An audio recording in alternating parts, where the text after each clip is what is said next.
A sanção do presidente Jair Bolsonaro às novas regras do Código Penal, do Código de Processo Penal e de outras leis criminais foi feita com 22 vetos. A lei sancionada é resultado dos projetos apresentados à Câmara pelo ministro da Justiça, Sérgio Moro, e pelo ministro do Supremo Tribunal Federal, Alexandre de Moraes.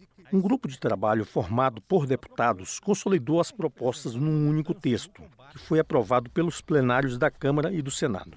A lei endurece penas para diversos tipos de crime e aumenta o tempo máximo de cumprimento da pena de 30 para 40 anos. Exige também que, para o condenado alcançar liberdade condicional, ele tenha comportamento bom, em vez de apenas satisfatório, como é hoje, e que não tenha cometido falta grave nos 12 meses anteriores.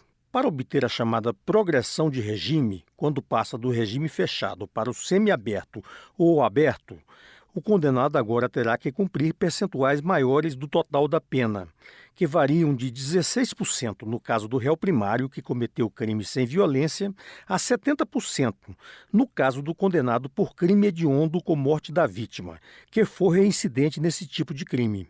No caso de crime hediondo, o condenado não poderá contar com liberdade condicional mesmo se não for reincidente. Quem for condenado por integrar facção criminosa também estará sujeito a penas maiores, a regime disciplinar mais rigoroso na prisão e a regras mais duras para a progressão de regime. Se ficar comprovado que mantém um vínculo com a facção, ele não obterá liberdade condicional nem progressão de regime. A criação do juiz de garantias é um dos pontos mais polêmicos. Ele vai ficar responsável pela supervisão de uma investigação criminal.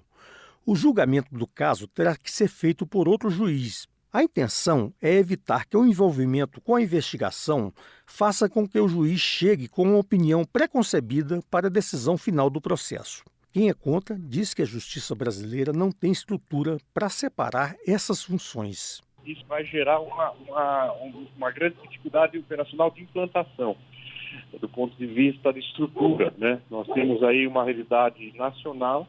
Essa lei é nacional, tem que ser aplicada para todos os processos, e nós sabemos que, por exemplo, 40% das comarcas no país só tem um juiz.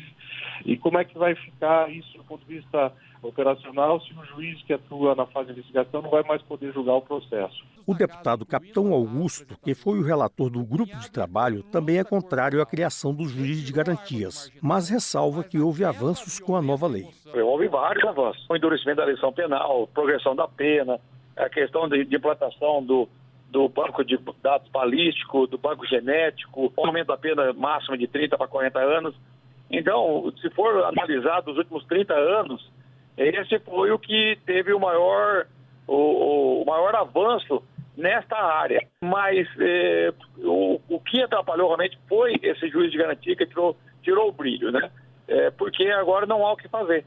E agora vai realmente impactar muito no judiciário, no nosso sistema, vai atrasar o processo, arrastar os processos, não sabe nem se vai estar valendo para os processos de andamento agora. Já o deputado subtenente Gonzaga é favorável à criação do juiz de garantias, mas lamenta que o debate agora esteja concentrado apenas nessa questão. É claro que o juiz de garantias ele tem uma dificuldade na implementação. Todo o grupo sabia disso, que eram favoráveis, os que não eram. Mas ele também não é rígido o suficiente para inviabilizar a justiça brasileira. Então, é uma forma nova de fazer justiça, de avaliar os processos no Brasil.